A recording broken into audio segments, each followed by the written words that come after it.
everything has paid back as expected. We've never lost any money for anyone. And yeah, we've had 9 million invested so far. We've already paid back 5 million to people, and they've all made decent money.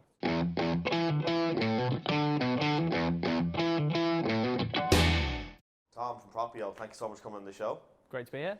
Our audience, like we said before, the huge majority of them are millennials, Yeah. right? And they're building businesses, they're scaling businesses, and the lucky ones among them have some disposable income, Yeah. right? To invest, Yeah. or maybe not invest, which we chatted about off camera. The fact that a lot of people just shove them into savings accounts, say, "Oh, I have 10 or 15 grand saved or 20 grand saved."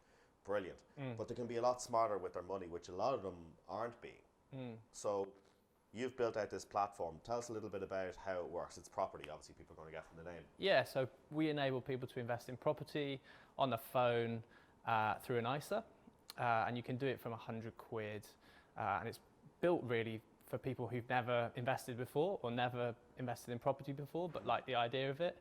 You know, the kind of trouble at the moment is that we have, you know, really, really low returns in savings accounts and cash ISAs. And so, you know, like compared to your lunch is kind of rising in value quicker than your money in the bank. And then we've got, you know, on the other side, we've got, you know, traditional stocks and shares investing, which is, you know, can be great, absolutely. But it goes up and down, and that's pretty scary for people if what they've got is this 15 grand pot. You know, President Trump's here at the moment, isn't he? He's tweeting, and I'm sure the equities market's going up and down as we speak. Yeah, so we're trying to play in that sort of like happy middle place, and do it all through investments that are tax efficient and they're backed by property. What sort of, like obviously you're quite, we've interviewed one other business before, but what you're doing is very different, right? As in you spread it across properties. It's not just, hey, we're developing this block of apartments, you can invest in it and see this return. It's more, is it more predictable, the fact that you spread it across, or what's the advantage? It's pretty predictable. We actually say that there's a fixed return. So just like a kind of savings account, you know, you get told this is the return you're going to get at the end of the 1 year you invest for. There's loads of property investment platforms out there, and you know, loads of really, really good ones. Some of them say, hey, here's a property, we're developing it, give us a little bit of money and you can share in the returns. And that's absolutely great, but to do that properly, you've got to kind of pore over the details, read quite a lot about it, and probably have a bit of experience. Yeah, so you know what you're getting yourself into. With us, our audience is first-time investors. So, you know, we've got to try and make it as simple as possible. And the key to investing is really spreading your risk and diversifying. So what we do is we take your money, you choose which investment you want. Do you want the kind of low, medium or high, cautious, balanced or adventurous option? And then we've got a team of property experts who spread that money across dozens of properties across the UK for you. Where do people generally put their money? Are they quite cautious, or are they more adventurous? Because millennials, people do say that they're a little bit more risk taking. Yeah, we're seeing that at the moment.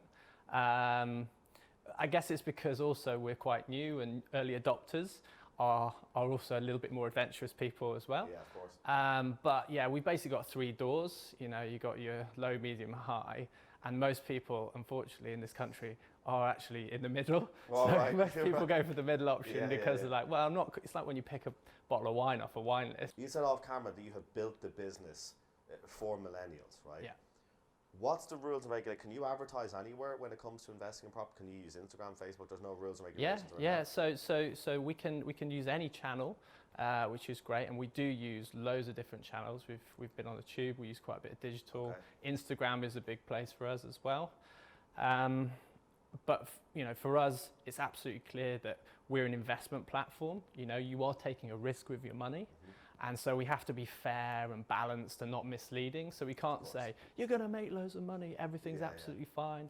But you know, we have to say, you know, this is what it is, this is what it could do, and these are the risks involved, which is kind of basically what the FCA, who we're subject to their regulation, you know, mandate that all financial services businesses do.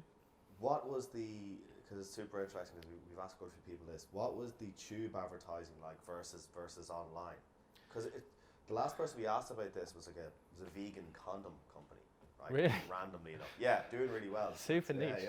Yeah, but they're doing really well, and they advertise on the screens, you know, the small screens. They advertised on that for like 3 or 4 days or something like that. But they said compared to online, it actually was really good value. We thought it was going to be, so it is more expensive as an outlay, but actually for us it's been super powerful, because what we're trying to do at the start is build awareness and build trust. And you know, to do that, a quick 1 second view on an Instagram doesn't cut it. Whereas actually if you can stick something in a tube carriage where people are, you know, standing there for 10 minutes and, you know, you can write more than just 3 words, they can start to ponder it, they can start to look at it, so you can have much more interesting conversations with them. And as well, and just to touch on the credibility point, we sort of launched the product at a time where lots of people, like the likes of Aviva, the likes of Nutmeg, are, you know, quite established brands, are also talking about investing. So to be part of that group and part of that mix was quite good for us to sort of immediately have sort of parity and credibility alongside them. That makes sense. And I suppose anyone with 100 quid can do an Instagram ad, or 50 quid, or 20 quid, but not anyone can go out with 100 quid and get tube ads. It just doesn't happen. So you're going to build that credibility as a business, especially dealing with people's money. You want to show that you, that's it. You can play with the big boys. We're born out of a wider group who've got, you know, years and years and years of experience and, you know, £500 million of property under their belts. But even so, it's a new brand, and to do that, you need to you know, demonstrate that you're credible, and you do that through, you know, the signs that you portray, but also delivering on what you say. So, you know, we're quite pleased that our first cohort, you know, everything has paid back as expected. We've never lost any money for anyone. And we've had 9 million invested so far. We've already paid back 5 million to people, and they've all made decent money. It's really good. It's interesting because a lot of companies have been on around saving for millennials. A lot of like rounding up the change or getting cash back on transactions. We've had loads in, and a lot of them have said different stats and different research. And one which was scary for me was he had different ages of how much you should have saved by each age. And by 30 years of age, they say you should have a year's salary, your current year's salary saved by the time you're 30, and by the time you're 33, you should have 2 years. Like it should really go up. Which is so. Is there a recommended amount of a percentage of your wages you should put into investing or saving? So I'm sure there is. I'm not and Propio isn't a financial advice business. So absolutely, you know, there are different recommendations about how much you should be saving and investing. We're more just execution only. We're just saying, look, if you have some money and you want to park it in somewhere which is kind of backed by property and it's earning these kind of returns, then you can do it through us in a really simple way.